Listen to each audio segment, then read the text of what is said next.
Friends, today we are going to revise the lesson The Portrait of a Lady. It is written by Khushwant Singh.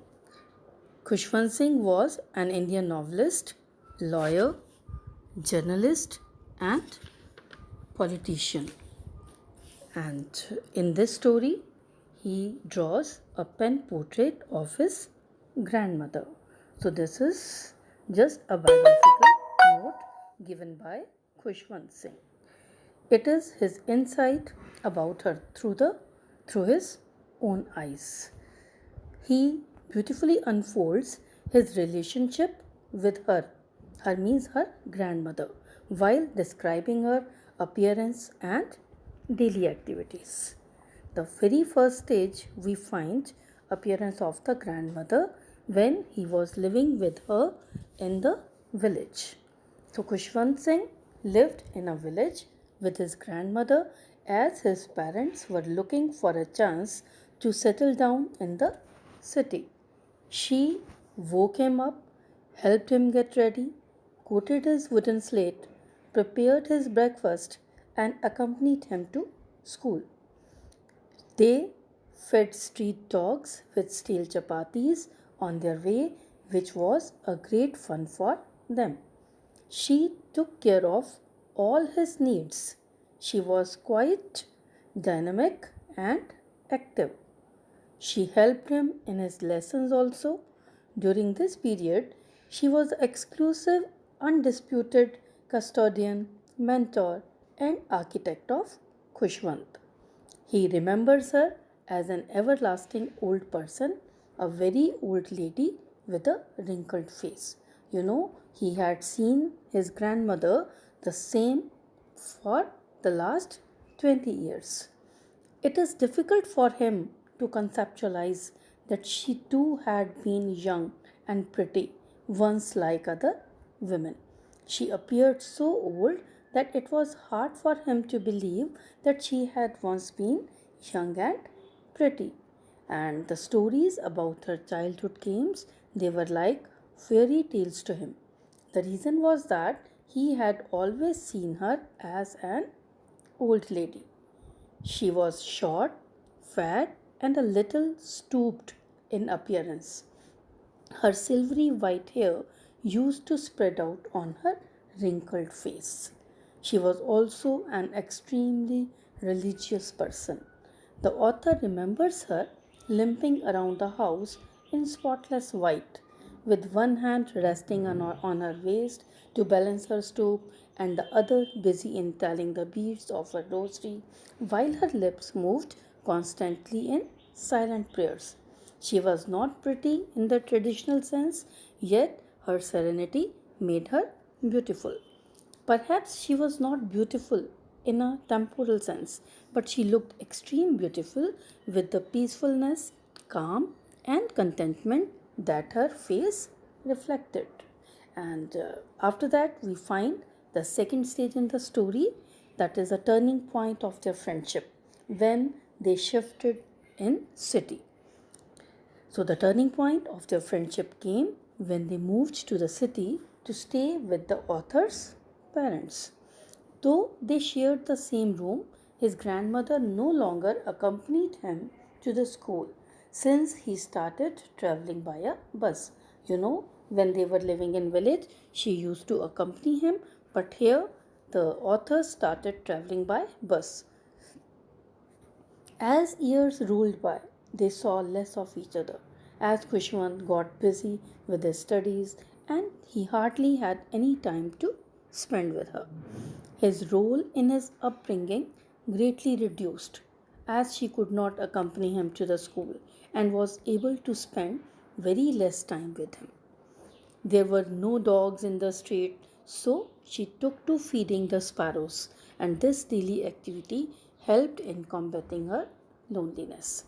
In spite of her immense interest in his studies, she could not help him in his lessons as he was learning English, laws of gravity, Archimedes' principle, and many more such things which she was unable to understand, and this distressed her. So she got upset. Unlike the village school, now the author was not taught about God and scriptures, which troubled the grandmother immensely. She didn't have faith in what was being taught in his school and felt unhappy about it. Moreover, she was disturbed at the idea of music lessons being given at school, as she considered music to be unsuitable for gentlefolk. It was meant for beggars and prostitutes only. Her disapproval and disdain, they were reflected in her silence. And when the author started going to the university, he was given a room of his own. It resulted in a further gap between them. At this point, she accepted her loneliness and rarely spoke to anyone at all. She was dismayed and withdrew herself to some extent. Perhaps she had realized that her prominence in molding her grandson had diminished, and this very thought affected her gravely. But she was a very firm person with immense self control. She always refrained from showing her emotion and kept to herself whatever she felt in her heart. Then comes stage 3, when author leaves for higher studies. So, when the author decided to go abroad for further studies, he was sure that his grandmother would be upset at his departure. This was the stage when she found herself altogether secluded and lonely, but she tolerated this growing distance with grace and self respect.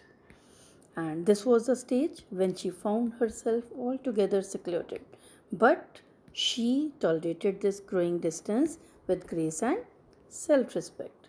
So, all day long, she sat spinning the wheel and reciting her prayers. She relaxed for a short time, only in the afternoon, to feed the sparrows that came in large numbers. She was a kind hearted person. In the village, she used to feed street dogs, and in the city, she made friends with birds.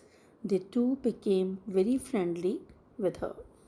This bond and level of comfort they shared with her is evident in the fact that they perched on her legs and head also. She used to be at her happiest self while feeding them.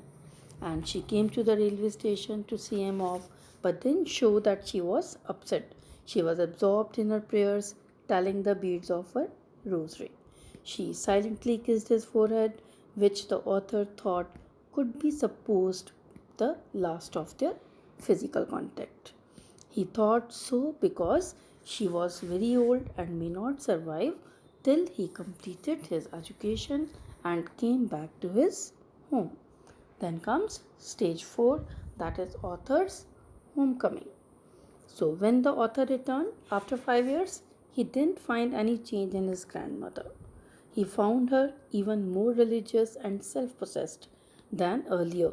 She spent a lot of time in prayers and in spelling the wheel. She was as old as ever.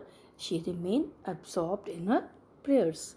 And even on the day of his return, she didn't give up feeding the sparrows, which was her religiously followed routine since many years.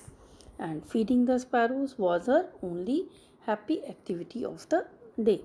But just the day before her death, for the first time in so many years, she broke this routine and abandoned her prayers.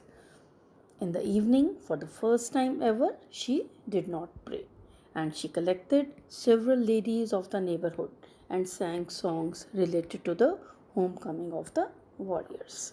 She had to be persuaded to stop singing in order to avoid overstraining. However, the next day she was taken ill. And see the last stage, that is stage 5, grandmother's death. Though diagnosed with a mild fever by the doctor, grandmother knew that her end was near.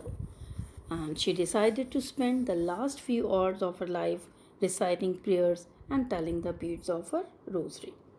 She didn't want to waste any more time talking to anybody.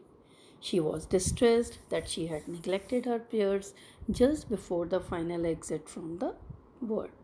and she lay peacefully in bed, constantly praying and telling the beads till her lips stopped moving and the rosary fell from her lifeless fingers. She didn't want to waste any more time talking to anybody, and no one around her realized the time when she left for her heavenly abode. And fifth stage, as it was last, followed by the next one, a silent tribute by the sparrows. So we can consider it as stage 6. After grandmother's death, the family started making arrangements for her funeral. And when they entered the house with a stretcher, they had to stop midway to find thousands of sparrows scattered around her dead body.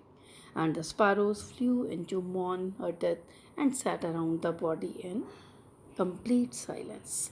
They flew away silently after the body was carried away for cremation, and they even disregarded the breadcrumbs thrown for them by Kushwan's mother, and breadcrumbs were swept by the sweeper the following morning. So, this is the end of the story.